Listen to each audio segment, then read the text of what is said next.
ময়নাগুড়িতে ঝড়ে ক্ষতিগ্রস্ত মানুষদের পাশে দাঁড়ালো জলপাইগুড়ি বৃহন্নলা আস্থা ওয়েলফেয়ার সোসাইটি। ঝড়ে ক্ষতিগ্রস্ত মানুষদের হাতে সামগ্রী তুলে দিলেন তারা। একই সঙ্গে সবাইকে ক্ষতিগ্রস্ত মানুষদের পাশে থাকার বার্তা দিলেন সদস্যরা।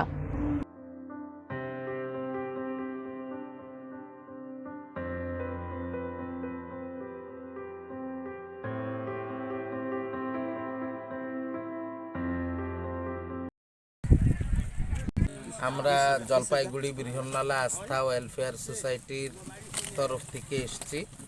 আমরা তো এটা নতুন নয়, আর জলপাইগুড়ির পাবলিকও জানে, মিডিয়ারাও জানে, সবাই জানে আমাদের এই কাজগুলো শুরুর থেকেই। আমাদের জন্ম হয়েছে অপরের জন্য।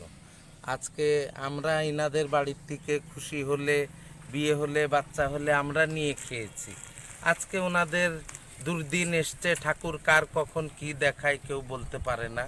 ওনাদের দুর্দিন এসছে, আমাদের সামান্যতম কিছু নিয়ে আমরা ওনাদের পাশে দাঁড়াতে পেরেছি।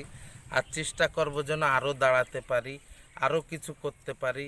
কেন ওনারা আমাদের মা বাবা, ওনারাই আমাদের সব কিছু। ওনারা থাকলে আমাদের অস্তিত্ব আছে, ওনারা নেই আমাদের অস্তিত্ব নেই। এনারা যদি না থাকেন তা আমাদের কোনো অস্তিত্ব নেই। ওনারা থাকলে, ওনারা দিলেই তো আমাদের সব কিছু, ওনাদের কাছ থেকেই তো আমাদের সব কিছু। ওনারা আমাদের মা বাবা, সব কিছু। আজকে ওনাদের এতই ক্ষতি হয়েছে, আমরা দাঁড়িয়েছি। প্রত্যেকটা মানুষ তো সবার ভালো করতে পারে না।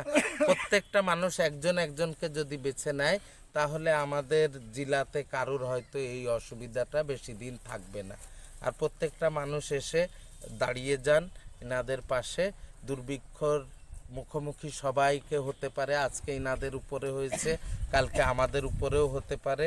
এমন দিন দেখা যাবে আজকে ইনাদের পাশে দাঁড়িয়ে আছি, কোনো দিন আমাদের উপরে এই দুর্ভিক্ষ আসলে ওনারাও যে দাঁড়িয়ে যাবে।